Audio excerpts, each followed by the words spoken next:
Fermez les yeux un instant et imaginez-vous vivre au-delà de 100 ans, encore assez agile pour marcher sur la plage ou jouer avec vos petits-enfants. Dans certaines régions du monde, ce phénomène est plus fréquent qu'on ne le pense. Des chercheurs ont étudié des communautés où que les gens atteignent régulièrement des âges avancés en bonne forme physique et mentale. National Geographic a autrefois qualifié ces endroits de zones bleues, et j'ai même écrit un livre sur le sujet. Un groupe célèbre est celui d'Okinawa, une île japonaise, où il n'est pas rare de voir des gens qui atteignent 100 ans et continuent à s'occuper de leur jardin ou à faire du vélo. La clé n'est pas seulement de vivre plus longtemps, mais de rester actif et énergique pendant ces années supplémentaires. Imaginez que vous avez entre 50 et 60 ans et que vous vous demandez combien de temps il vous reste. Chaque anniversaire semble plus précieux et peut-être que votre corps commence à montrer des signes d'usure. Certaines personnes atteignent 70 ans avec beaucoup d'énergie, tandis que d'autres semblent ressentir cette énergie chaque année qui passe. Pourquoi la différence?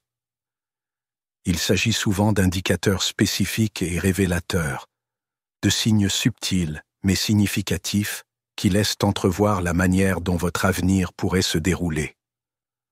Dans cette discussion, je vais partager 8 signes qui peuvent indiquer combien de temps et dans quelle mesure vous pourriez vivre une fois que vous aurez atteint 70 ans. Ces signes sont basés sur l'observation scientifique de médecins et de chercheurs qui suivent des personnes qui vivent longtemps et en bonne santé. J'espère qu'à la fin, vous aurez une bonne idée des aspects de votre routine quotidienne qui sont vraiment importants. Restez avec moi, car ces signes peuvent être faciles à manquer, mais ils ont un grand impact. Avant d'entrer dans les détails, dites-moi d'où vous vous connectez et quel sujet de santé ou de bien-être vous aimeriez explorer ensuite. Il est toujours fascinant de constater à quel point ces problèmes sont universels. Partout dans le monde, les gens sont confrontés à des obstacles similaires à mesure qu'ils vieillissent. De plus, en guise de remerciement spécial pour votre présence, nous offrirons 100 exemplaires gratuits du livre à succès de Barbara aux abonnés. Si vous ne l'avez pas déjà fait, assurez-vous d'être abonné et laissez une note dans les commentaires expliquant pourquoi vous aimeriez gagner un exemplaire. Bonne chance! Je me souviens avoir rencontré un couple de 70 et 80 ans qui semblait remarquablement jeunes. Oui, ils avaient quelques rides, mais ses joues et son front étaient lisses pour son âge et rayonnaient d'énergie. Chaque matin, qu'il pleuve ou qu'il fasse beau, été comme hiver, en hiver, ils nageaient 2 kilomètres sur la plage de Coffs Harbour, située sur la côte nord de l'Australie. Ils ne se rendaient pas compte qu'en nageant régulièrement, ils stimulaient naturellement leur corps, à qui libèrent des hormones bénéfiques telles que l'hormone de croissance humaine, qui favorise la réparation des tissus et leur donne une sensation de force. Cette activité simple et constante était probablement un facteur majeur dans la façon dont ils vieillissaient. L'un des aspects fascinants de ce voyage lié à l'âge est la façon dont des capacités apparemment mineures peuvent révéler tant de choses sur votre santé future. Commençons par quelque chose auquel vous ne vous attendez peut-être pas. Pouvoir se tenir debout sur une jambe. Cela peut sembler un jeu d'enfant, mais ce test simple est étonnamment révélateur. Des études montrent que si vous pouvez vous tenir en équilibre sur un pied pendant au moins 10 secondes, surtout après 70 ans, suggèrent que vos muscles, votre cerveau et votre système nerveux communiquent couramment. Les personnes qui ont des problèmes d'équilibre à cet âge sont plus susceptibles de souffrir de blessures dues à des chutes et même de troubles cognitifs dans certains cas. 2 hommes me viennent à l'esprit, tous deux septuagénaires. Frank a toujours été un fan des promenades quotidiennes et du yoga. Ainsi, lorsque vous essayez de vous tenir debout sur une jambe, vous pouvez vous tenir fermement avec un minimum de tremblement. Henry, en revanche, ne donne pas la priorité à l'entraînement de l'équilibre. Lorsque vous soulevez un pied du spiote d'Ulso-L, il tombe rapidement et doit s'accrocher à une chaise. Il pense que c'est simplement un signe de vieillissement. Mais cela peut être un signe avant-coureur, indiquant des muscles affaiblis et un système nerveux qui ne fonctionne pas à pleine capacité. Au fil du temps, cela peut se traduire par bien plus qu'un simple faux pas occasionnel. Peut prédire les difficultés liées aux tâches quotidiennes et les éventuels signes avant-coureurs liés à la santé du cerveau. La bonne nouvelle, c'est qu'il est possible d'améliorer son équilibre à presque tout âge. Même en se tenant sur un pied, pendant quelques secondes, chaque jour est un début. Des activités comme le tai chi ou même la marche en ligne droite du talon aux orteils peut aider à recalibrer les capteurs auditifs et à renforcer les muscles des jambes. Je recommande parfois d'utiliser un mini trampoline ou un trampoline pour rebondir en douceur, car cela aide à entraîner votre corps à maintenir l'équilibre.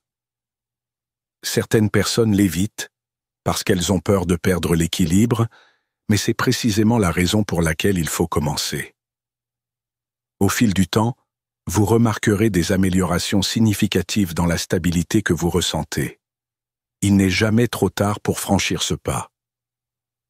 Les récompenses sont énormes, allant de moins de chutes à une plus grande confiance dans la vie quotidienne. Un autre signe révélateur est la fermeté de sa poignée de main. Cela peut sembler un détail mineur, mais la force de préhension chez les personnes âgées a été corrélée à la santé globale. Une poignée de main ferme peut signifier que vos muscles, votre circulation sanguine et votre système nerveux sont en assez bon état. Cependant, une prise plus faible indique souvent une diminution de la masse musculaire, ce qui pourrait entraîner une fragilité et un risque accru de divers problèmes de santé. Je me souviens de 2 femmes, toutes 2 âgées de 78 ans. Annie s'occupe avec des routines d'haltérophilie légère et des tâches ménagères. Vous n'aurez donc aucun problème à ouvrir des bocaux ou à transporter des courses. Evelyne, d'autre part, constate que même dévisser le couvercle d'un pot est devenu un défi. Elle hausse les épaules en disant que c'est simplement le vieillissement, mais le véritable coupable pourrait être la perte musculaire. Ce déclin, connu sous le nom de sarcopénie, peut miner silencieusement votre indépendance. Cela commence souvent au niveau des mains, mais peut éventuellement affecter la mobilité globale. Heureusement, améliorer la force de préhension est généralement simple. Vous pouvez presser une balle anti-stress, utiliser des poignées ou porter régulièrement de petits poids pendant les tâches ménagères. En plus de renforcer vos mains, ces exercices peuvent améliorer la circulation et la coordination. Si vous avez perdu la force de serrer la main correctement, considérez cela comme un signe avant-coureur. C'est un appel à l'action pour réexercer vos muscles avant que la fragilité ne s'installe. Je dois partager une histoire personnelle qui illustre vraiment l'importance de la forme physique à tout âge.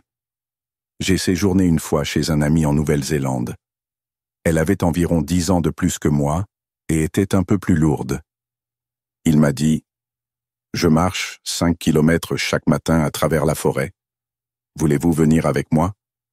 J'avais hâte d'y aller car à ce moment-là, je n'avais pas mes responsabilités ménagères habituelles. J'étais hors de la ville, pas d'enfants à réveiller, pas de ménage. Après environ 3 kilomètres, j'étais pratiquement essoufflé, alors qu'elle fonçait toujours à toute vitesse.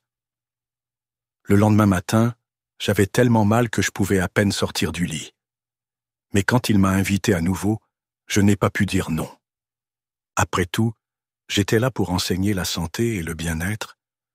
C'était une leçon d'humilité de voir combien de terrain je pouvais parcourir à un rythme soutenu, démontrant que l'âge n'est qu'un facteur parmi d'autres dans la capacité physique. Cette histoire me rappelle à quel point il est important de continuer à mettre son corps au défi, quel que soit l'anniversaire que l'on vient de fêter. La vitesse de marche elle-même est un indicateur important de longévité. La capacité à maintenir un rythme rapide ou au moins régulier à 70 ans peut indiquer un cœur en bonne santé, une bonne fonction pulmonaire et des muscles robustes.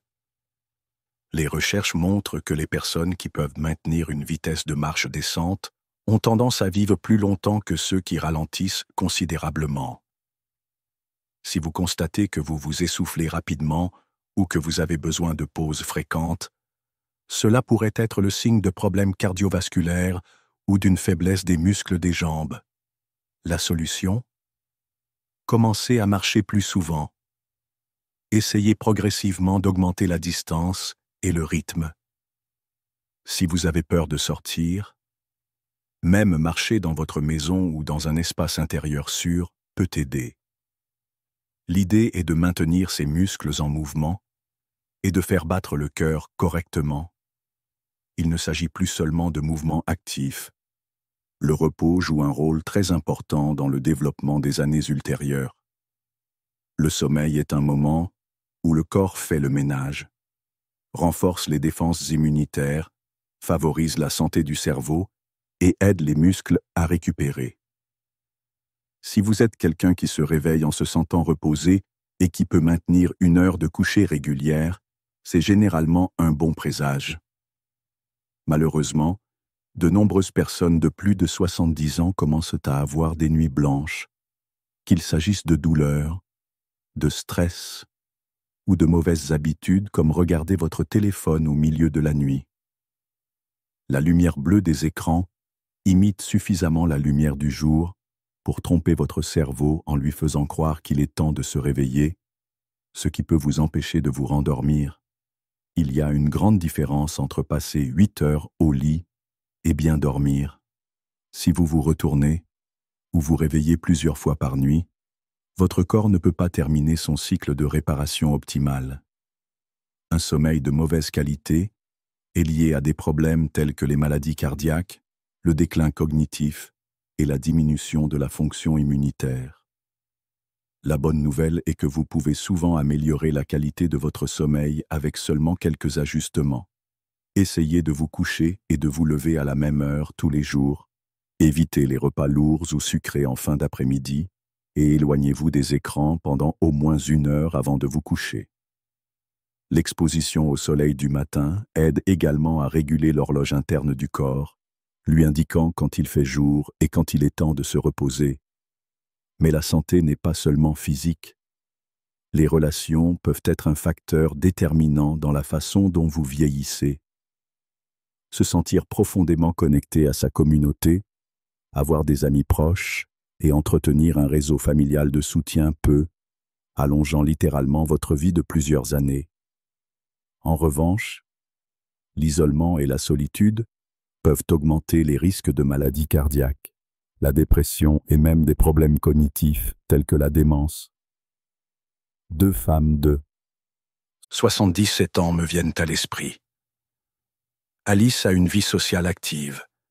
Elle fait partie d'un club de lecture, voit régulièrement ses amis et rend visite à ses petits-enfants dès qu'elle le peut. Ce sentiment d'appartenance l'illumine de l'intérieur, libérant des hormones du bonheur comme l'ocytocine. Betty, cependant, a pris ses distances avec son entourage. Elle passe la plupart de ses journées seule, regarder la télévision et laisser votre téléphone prendre la poussière. Au fil du temps, elle a commencé à se sentir déprimée et démotivée. La solitude non seulement épuise votre esprit, mais elle peut également nuire silencieusement à votre bien-être physique. Si vous vous trouvez en retrait des relations sociales, faites même un petit effort, comme appeler un ami ou participer à une activité de groupe informelle, peut avoir un effet domino sur votre humeur et votre santé. Un autre aspect qui mérite d'être pris en compte est l'acuité cognitive. Après tout, le cerveau gouverne tout le reste du corps.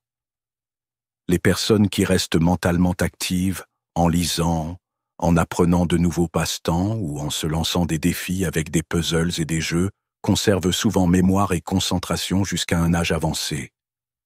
L'histoire d'un homme de 92 ans qui a commencé à prendre des cours de piano m'inspire toujours.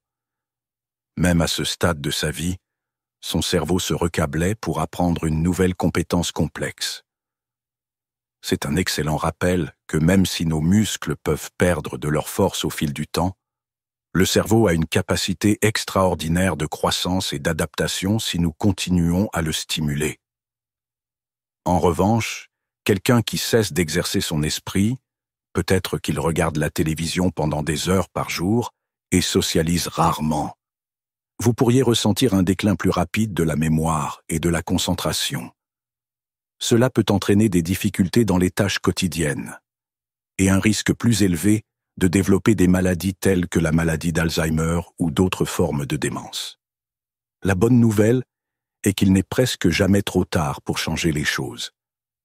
Choisissez un livre que vous avez toujours voulu lire, essayez un nouveau puzzle ou apprenez une compétence. Cela peut être quelque chose d'aussi simple que tricoter ou cuisiner un nouveau plat. Se tester mentalement, c'est comme emmener son cerveau à la salle de sport. La gestion du stress est un autre facteur crucial.